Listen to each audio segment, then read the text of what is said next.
Welcome to the Crowbar, a rooftop restaurant featuring the finest cat chow and the most erudite corvid conversation. Open for breakfast at the crack of dawn 7 days a week. Kid-friendly, fun for the whole murder. Hello, I'm the Suburban Morrigan, and thank you for visiting. The Crowbar is actually a feeder assembly I constructed specifically for my backyard corvids. Every night, I fill the 5 trays with kibbled cat food, since that's a particular favorite of crows. Unfortunately, I also have European starlings, and they also love the cat food. So I set up the Crowbar as a very simple puzzle, the only obstacle being the domes covering almost every tray. I usually leave at least one tray uncovered to make sure the crows get the hint. My hope is that the starlings will be too weak or too dumb to remove the domes themselves. But crows are highly intelligent, so they can figure it out. I hope. We'll see. Now, if you enjoy this video, please like it and leave a comment if you're so inclined. For even more corvid content, please consider subscribing to my channel. So the Crowbar is a stupid simple contraption. The bar top is a 2-foot-long piece of 2x6 lumber left over from raised bed construction. The plastic dishes are little individual dessert serving items I got from Amazon, about 4 inches high and 3-ish inches wide. Big enough for a petit four or a mini cupcake. I get wedding favor vibes from these little things. Anyway, to assemble the Crowbar, I superglued 5 stands to the 2x6, knotted a string around the base of each one, and attached the other end of the string to the side of a dome with regular Scotch tape. This being a rooftop feeder, it's on an incline, so liberated domes would just roll down into the gutter, making retrieval a pain, to say the least. When I first set out the Crowbar, the crows themselves didn't show much interest, at least not in the kibble underneath the domes. Crows are cagey and suspicious by nature, so it took them a while to get used to this new contraption in their environment. The starlings, though, as per usual, started investigating right away. Though they pecked at the domes and tried to stick their beaks underneath them, they weren't able to knock them off. Of course, once the domes are off, the starlings can feast. About 7 to 10 days after setting out the Crowbar, the crows finally started getting comfortable with it. That's where this video picks up. Let's see what happens next. You'll see a lot of squirrels coming through here because there's a bowl of peanuts off camera. The crows and other birds eat the peanuts too, of course.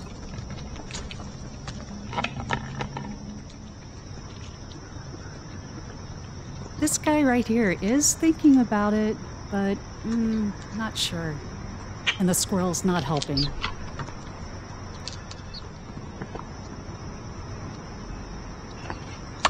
Yes! Come on! That's right, come on! Do it, do it, do it!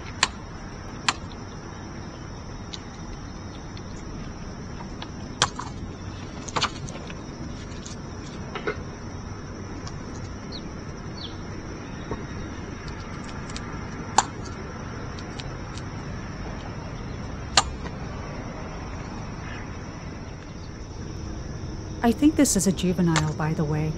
It seems like the juveniles are more curious about the puzzle.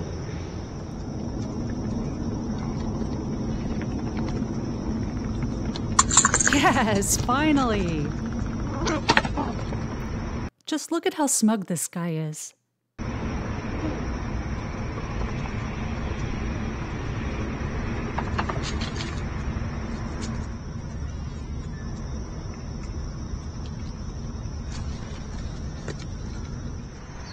Oh no, here's a starling, coming to take advantage of what the crow uncovered. This little guy's a juvenile too, starting to grow in his adult plumage.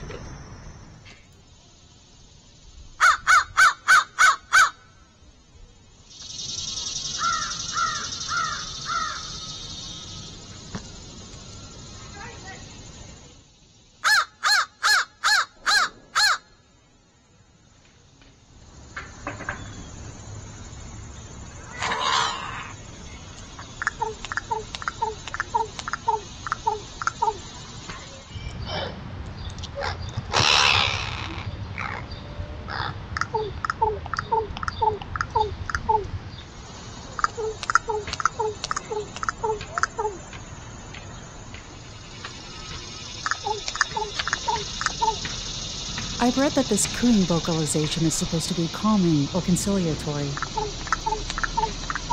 but I'm not totally sure.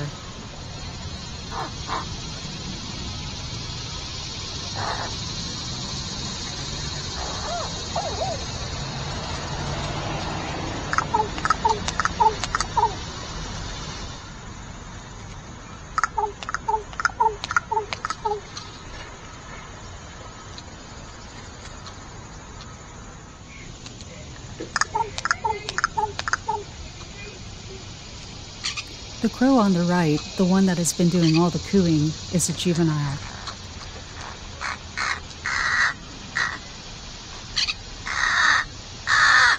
And that's how I know.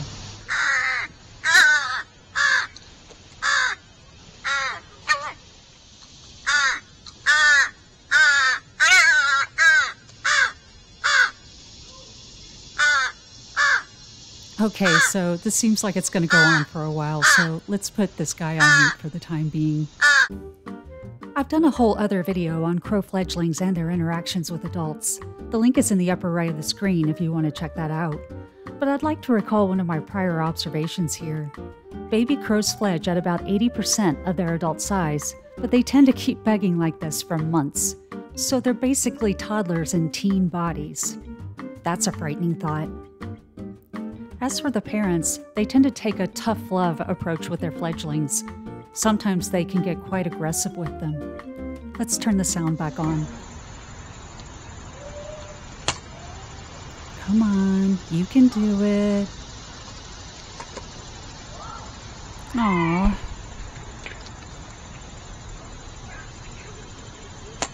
That's it, that's it. Keep doing that.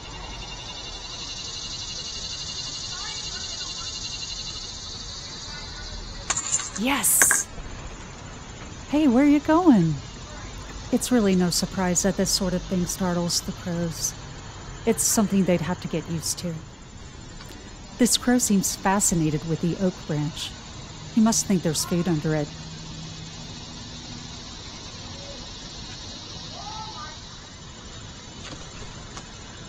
Okay, let's see if these guys can knock off the last dome.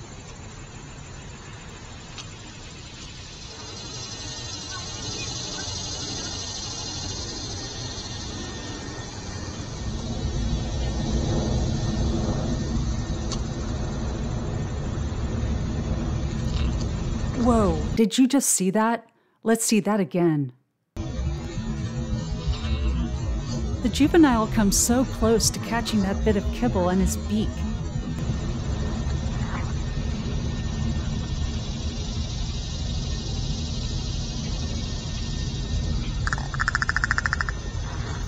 Well, what now, guys? Oh my god, it's a squirrel NATO. Oh boy, here we go again. There's food under the dome.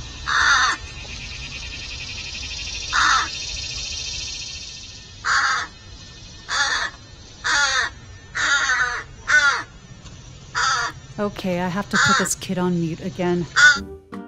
I guess with plenty of kibble left in that last tray on the left, they don't see the need to go after the last dome just yet. But this is making me think the crow bar should have a dedicated kids menu. Maybe we could even have something like a Happy Meal with a shiny thing inside. This frame, right here, captures the essence of crow parenthood. Oh hey, it's Rosie, our one and only black squirrel.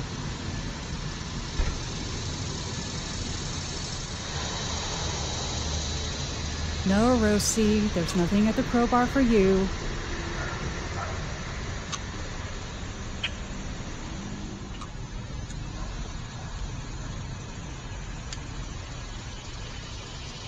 Rosie, we don't have anything for vegetarians here.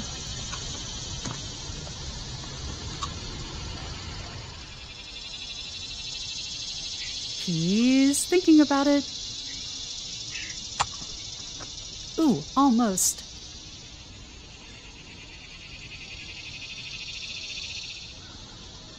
Oh, he's giving up. Nothing for you, Squirrely Q. So here's a welcome guest, a blue jay. Juvenile, I think. He looks a little rough because he's molting. That's what they do this time of year.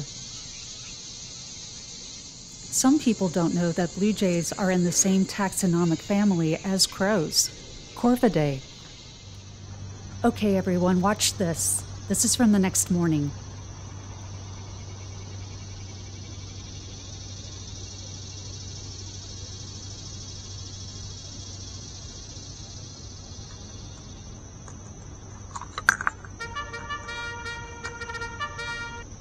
Yay, he did it!